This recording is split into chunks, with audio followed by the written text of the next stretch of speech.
Salam tetap sehat. Ayo makan cerdas. Mari bantu keluarga dan negara kita semakin baik dengan menjaga kesehatan kita. Video ini akan menjelaskan prinsip nutrisi komprehensif 7K yang keempat, yaitu prinsip keanekaragaman. Prinsip ini memiliki sub-prinsip 2K juga, yaitu keberagaman dan kombinasi. Sederhananya adalah kita diharapkan untuk tidak makan makanan yang sama dari waktu ke waktu, makan berikutnya, atau dari hari ke hari. Dan kita diharapkan juga untuk tidak makan makanan dari kelompok makanan tunggal, tetapi harus digabung dengan kelompok makanan yang lain. Kelompok makanan terbagi atas kelompok makanan sumber karbohidrat, kelompok makanan sumber protein dan lemak, kelompok makanan sumber mikronutrisi, yaitu buah-buahan dan sayur-sayuran. Kecenderungan makan kue-kue khas Indonesia dan roti tanpa diatur dengan cerdas cenderung menyebabkan kita makan dari kelompok makanan tunggal, yaitu kelompok karbohidrat saja.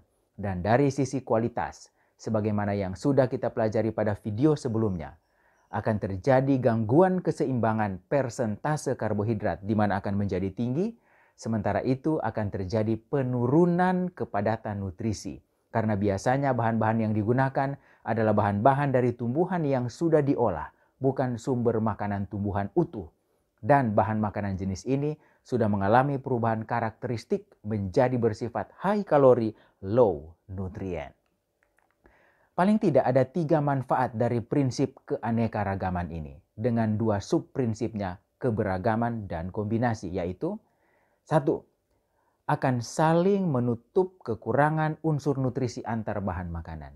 Perlu kita ketahui bahwa salah satu karakteristik dari bahan makanan tumbuhan adalah memiliki hampir semua unsur nutrisi yang dibutuhkan tubuh, tetapi dengan jumlah yang berbeda. Bahkan perbedaannya bisa sangat besar. Misalnya, vitamin C di buah salak hanya 6 mg per 100 gram buah salak. Sementara di buah jeruk mencapai 53 mg per 100 gram. Apakah ini sebuah kelemahan makanan tumbuhan? Tidak. Bukan. Saya lebih senang menyebutnya sebagai karakteristik. Karena dengan adanya karakteristik ini, ternyata menyebabkan makanan tumbuhan itu menjadi beraneka rasa dan beraneka warna. Sehingga dunia kita ini menjadi lebih indah. Dan dari sisi makanan, menjadikan kita tidak bosan dibanding bila makanan yang kita makan sama rasa dan sama warna. Tetapi karakteristik ini harus kita sikapi dengan cerdas, yaitu makan variasi dan kombinasi agar kekurangan vitamin C di buah salak ditutup oleh vitamin C di buah jeruk dan lain sebagainya. Manfaat kedua, dengan makan berdasarkan prinsip keanekaragaman ini, maka kita tidak akan terpapar dengan satu jenis senyawa kimia tertentu di dalam bahan makanan yang mungkin saja memiliki potensi toksik bila terakumulasi di dalam tubuh manusia. Sebagai contoh, buah belimbing dari beberapa laporan kasus dan jurnal menyebutkan bahwa buah ini memiliki kandungan oksalat yang cukup tinggi, walaupun dari sisi yang lain kandungan vitamin, mineral, dan antioksidannya sangat diandalkan. Pada kondisi orang dengan masalah ginjal atau berisiko mengalami masalah ginjal, maka makan buah belimbing setiap hari dan dalam jumlah yang cukup banyak akan memperburuk keadaan ginjalnya. Laporan kasus dari Abey Sekera dan kawan-kawan melaporkan sebuah kasus pada seorang laki-laki berusia 60 tahun dengan penyakit diabetes terkontrol dan sudah 5 tahun dalam perawatan yang mengalami masalah di mana pengukuran fungsi ginjalnya tiba-tiba menjadi tinggi dengan cepat dalam waktu 1 minggu. Artinya terjadi penurunan fungsi ginjalnya.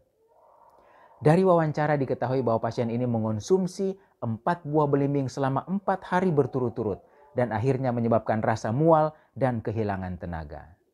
Dari pemeriksaan USG ginjal tidak ditemukan adanya kelainan, tetapi dari hasil biopsi ginjal diketahui terjadi peradangan sel ginjal karena oksalat derajat sedang dan sudah terjadi beberapa penyumbatan oleh oksalat di dalam ginjalnya. Hal ini terjadi karena mengonsumsi makanan tertentu tanpa adanya variasi. Saya tidak mengatakan bahwa tidak boleh mengonsumsi belimbing, tetapi cara cerdas yang diharapkan adalah variasi dengan buah yang lain, sehingga mungkin kita ketemu lagi dengan belimbing 7 hari kemudian atau 1 minggu kemudian Karena di hari-hari yang lain kita mengisinya dengan jenis buah yang berbeda. Maka manfaat sehat dari belimbing akan kita dapatkan, bukan manfaat sebaliknya. Manfaat yang ketiga adalah dengan makan beraneka ragam makanan, maka makanan-makanan tersebut akan saling memperkuat efek sehat dan menurunkan kemungkinan efek tidak menyehatkan dari berbagai bahan makanan ini. Sebagai contoh, beberapa dokter menganjurkan untuk menghindari fitoestrogen dari kedelai karena dapat memicu kanker payudara. Hal ini benar bila fitoestrogen berada dalam konsentrasi rendah dalam darah. Tetapi bila berada dalam konsentrasi yang tinggi dalam darah, maka justru fitoestrogen ini akan menekan pertumbuhan dari sel kanker payudara.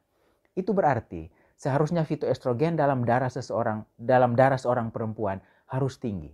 Dan hal ini tidak perlu dengan memakan kedelai banyak-banyak, karena cenderung menyebabkan kelebihan kalori yang menyebabkan penimbunan lemak dan justru meningkatkan risiko kanker payudara dari sudut pandang yang lain. Jangan lupa bahwa tempe atau kedelai 100 gram yang sudah dimasak, tapi bukan digoreng, kalorinya hampir 200 kalori. Jadi, jangan berusaha meningkatkan fitoestrogen dalam darah agar pertumbuhan kanker payudara tidak terjadi dengan makan kedelai banyak-banyak, tetapi dengan cara makan makanan sumber karbohidrat, serat, protein, serta fitoestrogen lain dari sayuran dan buah yang akan membantu meningkatkan equal sebagai salah satu bagian dari metabolisme fitoestrogen kedelai. Sehingga kadarnya dalam darah akan tinggi dan pertumbuhan kanker payudara akan dihambat. Intinya adalah makan bervariasi dan kombinasi dari berbagai kelompok makanan. Jangan makan makanan yang sama dari waktu ke waktu makan lainnya atau dari hari ke hari. Ingat makan sehat, ingat makan cerdas. Ingat makan dengan prinsip keanekaragaman.